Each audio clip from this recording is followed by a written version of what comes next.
Okay, so we've just put this tank in position. The tank has been moved, and what we're trying to do is create places for the corals to go on. So what we're trying to do is create what's called photosynthetic surface area. So we're trying not to do this, we're trying to do that. So there's plenty of room for the light. Now what's going to happen next is, as this tank gets filled up, the rock is going to change color a few times.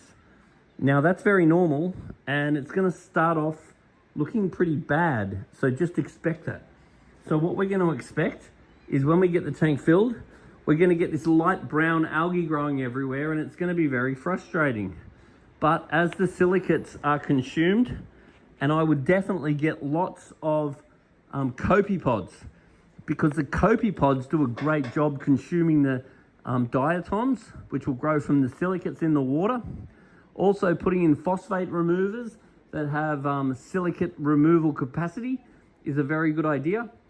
And then we need to get through this brown phase, and then we get a green phase. So next, all the rock's going to go green, and that's going to look terrible too.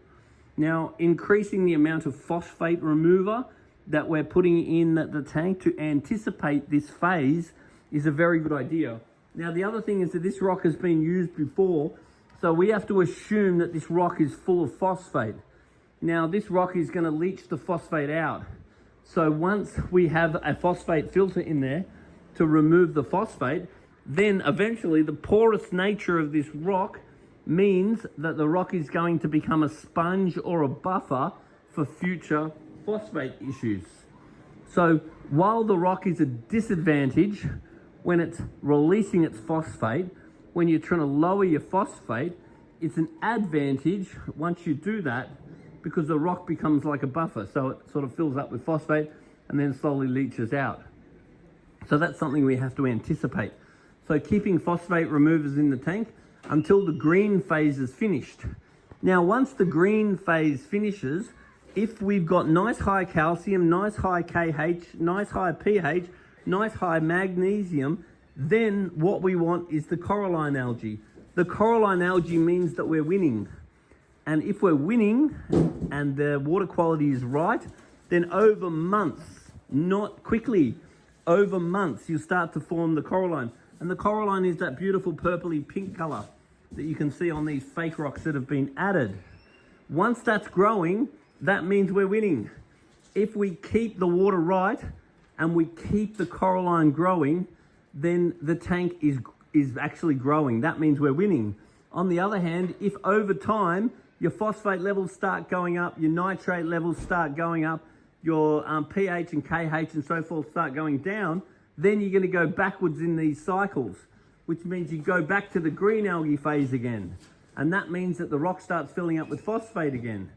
So basically, the way that your rock looks today is a perfect representation of your water quality last month or the month before. And what your rock looks like next month is basically going to be a result of your water quality now. So if you're monitoring your water and you're keeping your water good and you're keeping coralline algae growing, then you're winning. If your levels over time start to deteriorate, the coralline will start to die off, and then either the green algae will come back or you'll get red slime algae. And the red slime algae is this slimy stuff that goes over everything. And if you get that, then that just means your water is not balanced.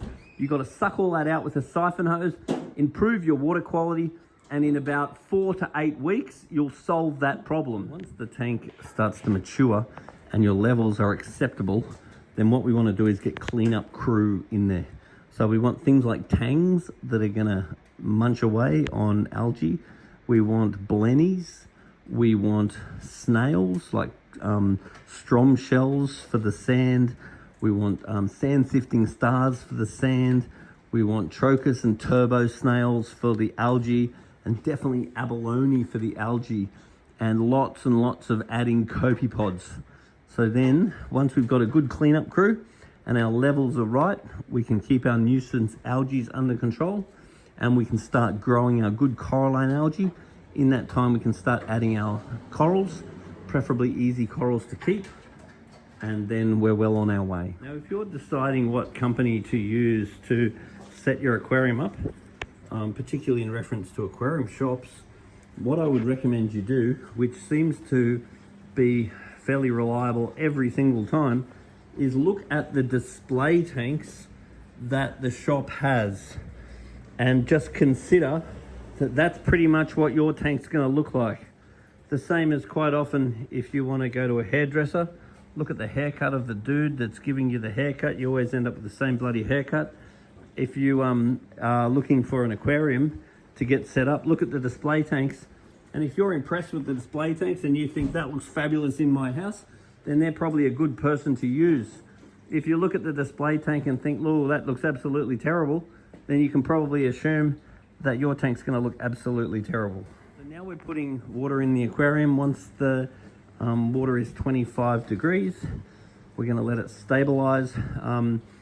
And what we're going to want to do is keep the salinity a little bit on the low side, because as we start to put fish in here, you'll find that you get far less issues with pathogens when your salinity is on the low side. So there's many strategies that you can choose to populate your aquarium. One of the most popular strategies is the fish first strategy. Now, to do the fish first strategy, what you need to be aware of is that you're going to have fluctuating salt levels or running lower salt levels while you're stabilizing your fish. Because if you start putting your fish into high salinity, then your osmotic pressure is higher and the immune system typically tends to be lower, and you tend to have more problems with diseases like white spot. So if you run a lower salinity at the start, then you add some nice hardy fish in there, then you wait a full month. You've got to make sure your aquarium is looking great and running well for 1 month. Then you can add a little bit more fish in. And you really want to look at the groups of fish that you add. I'd probably look at something like your tangs first.